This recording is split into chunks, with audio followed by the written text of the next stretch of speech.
आइए देखते हैं हम लोग लूसेंट ऑब्जेक्टिव का एक नया सीरीज, जिसमें हमारा है प्राचीन भारतीय इतिहास का महाजनपद काल। इससे पीछे वाला भी वीडियो आपको अपलोड है, उसको देख लेंगे जिनका छोटा होगा क्लास वो। महाजनपद काल जो कि 600 ईस्वी पूर्व से 325 ईस्वी पूर्व तक के काल को हम महाजनपद काल के रूप में गिनते हैं, उसी में है। सबसे पहला प्रश्न देखेंगे। पहला प्रश्न कहता है सूची 1 को सूची 2 से सुमेलित करना है, जिनमें सूची 1 में है महाजनपद और सूची 2 में है राजधानी। गांधार की राजधानी बताएंगे तक्षशिला। सूरसेन की राजधानी मथुरा। वत्स की राजधानी कौशाम्बी। कौशल की राजधानी श्रावस्ती। ठीक है, तो इसका सही आंसर हो जाएगा ऑप्शन नंबर ए, गांधार का तक्षशिला, सूरसेन का मथुरा, वत्स का कौशाम्बी, कौशल का श्रावस्ती। दूसरा प्रश्न, हर्यक वंश के किस शासक को कुनिक कहा जाता है? कुनिक किसको कहा जाता है? अजातशत्रु को कुनिक कहा गया है। तीसरा है, किस शासक ने गंगा एवं सोन नदियों के संगम पर पाटलिपुत्र नामक नगर की स्थापना की? पाटलिपुत्र किसने बसाया था? उदयन ने बसाया। शिशुनाग वंश का वह कौन सा शासक था जिसके समय में वैशाली में द्वितीय बौद्ध संगीति का आयोजन किया गया, उसे काकवर्ण के नाम से भी जाना जाता है?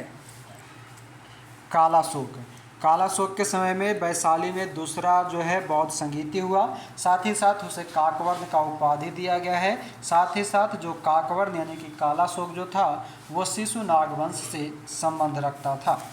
पांचवा प्रश्न, 323 ईस्वी पूर्व में सिकंदर महान की मृत्यु हुई थी कहाँ? बेबीलोन में, ऑप्शन नंबर बी। छठा नंबर प्रश्न है कि सिकंदर महान एवं पोरस या पुरु की सेनाओं ने निम्नलिखित में से किस नदी के आमने सामने वाले तटों पर पड़ाव डाला हुआ था? कौन सी नदी पर? झेलम नदी पर, ऑप्शन नंबर बी हो जाएगा। सिकंदर और जो पोरस के नाम से जाना जाता है। सातवां है कि किस प्रकार का मृदभांड पॉटरी भारत में द्वितीय नगरीकरण या शहरीकरण के प्रारंभ का प्रतीक माना गया है? द्वितीय नगरीकरण, सही आंसर हो जाएगा हमारा उत्तरी काले पॉलिशकृत बर्तन जो है भारत में द्वितीय नगरीकरण या शहरीकरण का प्रतीक है। आठवां है कि पाली ग्रंथों में गांव के मुखिया को क्या कहा गया है? गांव के मुखिया को भोजक या ग्राम भोजक कहा गया है। भोजक या ग्राम भोजक। 9 नंबर, उज्जैन का प्राचीन नाम क्या है? Avantika, option number A. Nanda वंश का संस्थापक महापद्म नंद। हाँ। 11 नंबर, ग्रीक या यूनानी लेखकों द्वारा किसे अग्रमिज या जैंट्रिमिज कहा गया है? धनानंद को। ग्रीक या यूनानी लेखक द्वारा धनानंद को अग्रमिज या जैंडमिज कहा गया है, याद रखेंगे। लग रहा है सबके नींद आ रहा है जी। चलिए, 12 नंबर है कि प्राचीन भारत में पहला विदेशी आक्रमण किनके द्वारा किया गया? पहला विदेशी आक्रमण ईरानियों के द्वारा, ऑप्शन नंबर ए। 13 नंबर है कि प्राचीन भारत में दूसरा विदेशी आक्रमण एवं पहला यूरोपीय आक्रमण किसके द्वारा किया गया? यूनानियों द्वारा। हाँ, प्राचीन भारत में पहला विदेशी आक्रमण तो ईरानी, और दूसरा विदेशी आक्रमण और पहला यूरोपीय आक्रमण तो यूनानी। ईरान के हखमनी वंश के किस शासक ने भारतीय भूभाग को जीतने के बाद उसे फारस साम्राज्य का 20वां प्रांत बनाया, छत्रपी बनाया?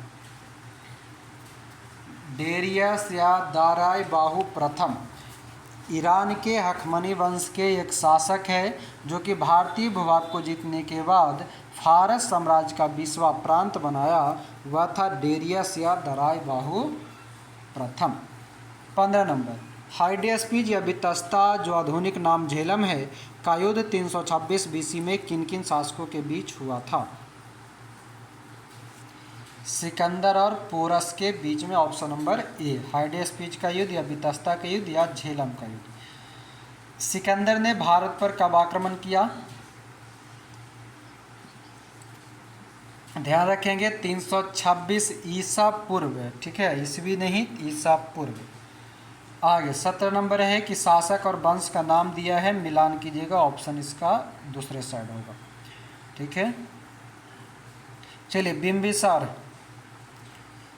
हर्यक वंश, कालाशोक, शिशुनाग वंश, महापद्मनंद, नंदवंश, बिंदुसार, मौर्य वंश।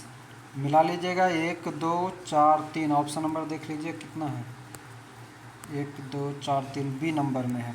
चलिए आगे है 18 नंबर। एक तरफ है महाजनपद, दूसरा तरफ है आधुनिक क्षेत्र। मगध, मगध का आधुनिक नाम पटना और गया का। वत्स, वत्स किसको कहेंगे, इलाहाबाद को। कोसल, कोसल कहेंगे अवध को। अवंती, मालवा। मगध कहेंगे पटना और गया के हिस्सा को, वत्स कहेंगे इलाहाबाद को, कोसल को कहेंगे अवध, अवंती को कहेंगे मालवा। मगध की प्रथम राजधानी कौन सी थी, मगध की प्रथम राजधानी गिरिब्रज या राजगिरी। किस शासक द्वारा सर्वप्रथम पाटलिपुत्र का राजधानी के रूप में चयन किया गया, उदयन द्वारा। उदयन द्वारा पाटलिपुत्र का राजधानी के रूप में सर्वप्रथम चरण उदयन द्वारा। 16 महाजनपदों की सूची उपलब्ध है किसमें, अंगुत्तर निकाय में। अंगुत्तर निकाय किस धर्म से संबंधित है, बौद्ध की जैन,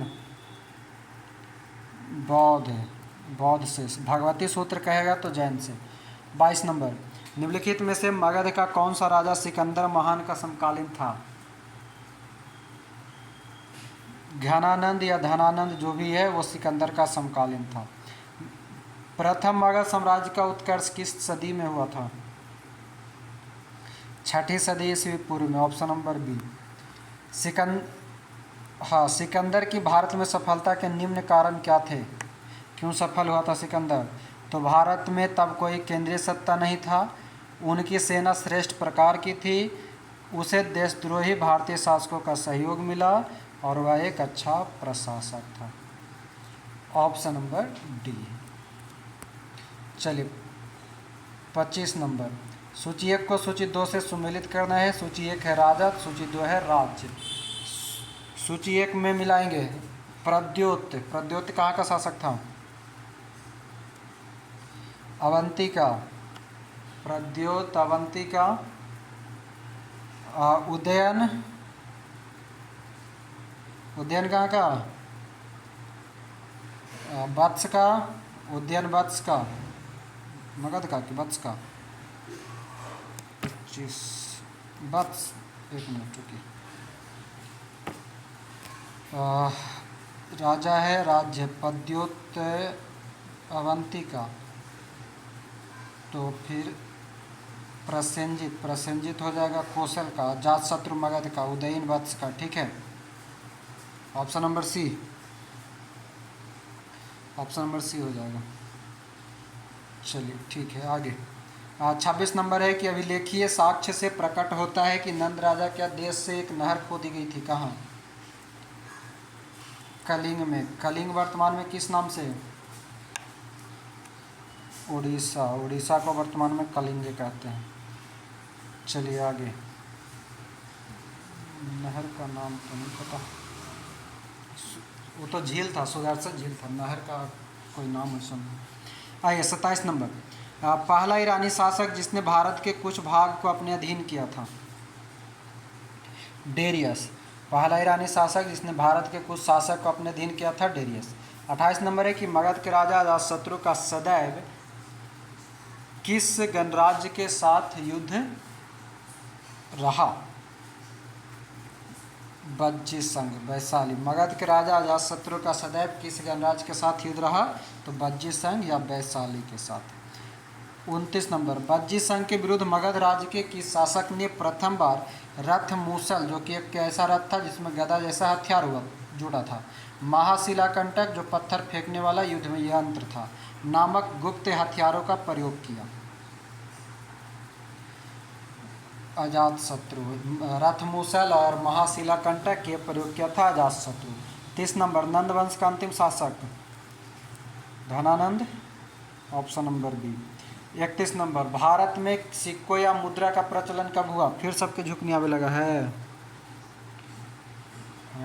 600 ईस्वी पूर्व में। भारत में सिक्कों या मुद्रों का प्रचलन 600 ईस्वी पूर्व में। कहा है जी, जब जब आवे झुकनी, आँख में डाल लीजिए मिर्चाई के बुकनी। 32 नंबर देखेंगे, निम्न राजाओं पर विचार कीजिए और कौन कौन बुद्ध के समकालीन था। तो अजातशत्रु और प्रसेनजित, ऑप्शन नंबर सी। अगला है 33 की 6ठी सदी ईसा पूर्व के दौरान बड़े राज्यों के उदय का मुख्य कारण क्या था।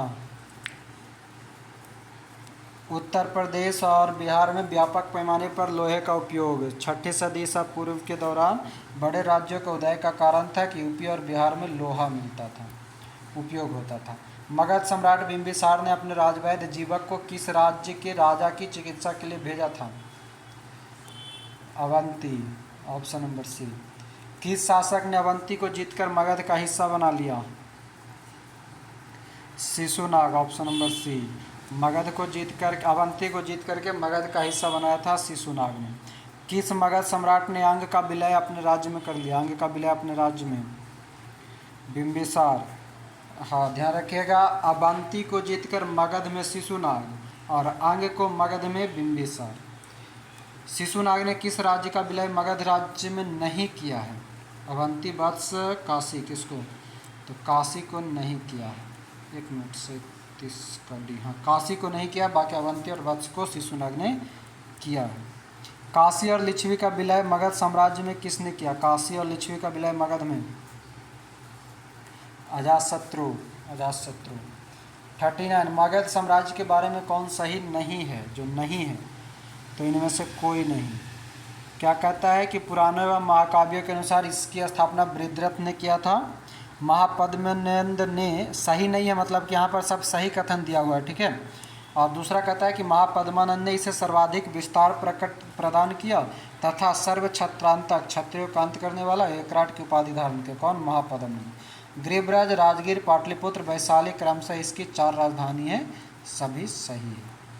40 नंबर, सिकंदर के आक्रमण के समय उत्तर भारत पर निम्नलिखित राजवंशों में किस एक का शासन था। सिकंदर के समय नंद वंश का। 41 निम्नलिखित में से कौन सा एक ईसा पूर्व 6ठी शताब्दी में प्रारंभ में भारत का सर्वाधिक शक्तिशाली नगर राज्य था। मगध, 6ठी शताब्दी में सर्वाधिक था मगध। आ गया ये 42 नंबर, निम्नलिखित में से कौन से भारत पर ईरानी आक्रमण के प्रभाव के रूप में माना जाता है।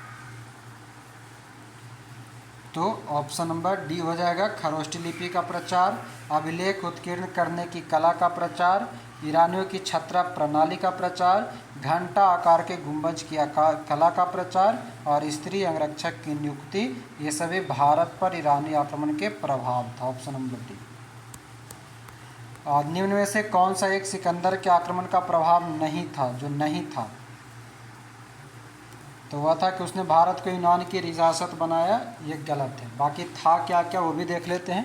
तो कहता है कि इस आक्रमण ने भारत और यूनान के बीच प्रत्यक्ष संपर्क स्थापित करवाया। इस आक्रमण ने पश्चिमोत्तर भारत में यूनानियों की स्थापना का मार्ग प्रशस्त किया और सिकंदर अनेक उपनिवेशों की स्थापना के लिए उत्तरदायी था। एक बार और पढ़ लीजिएगा। 44 नंबर, निम्नलिखित में से किस राज्य में गणतंत्र शासन व्यवस्था नहीं थी।